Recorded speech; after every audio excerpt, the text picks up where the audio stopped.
Ukhona apho lifuneka khona. Ukhona into angayichaziyo lo mbhali. Uthi libotshele kodwa la process yokulikhulula akasixeleli. Kukhulula ithole kushiywa unina wethole. Unina wakhulela emchilweni. Wazala ithole nalo lakhulela emchilweni. So, le freedom for the first time.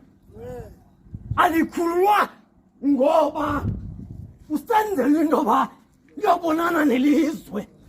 Kodwa lina mission ekufuneka into ba yoyachiva.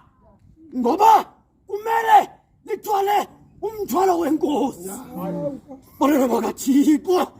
So, kunokwenzeka into ba nawe umnikazi womchilo ukubophelele.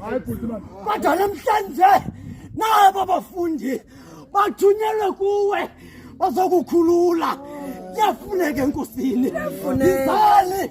Izale nemithwalo yenu. NgoKristu inkosi yethu. Hello.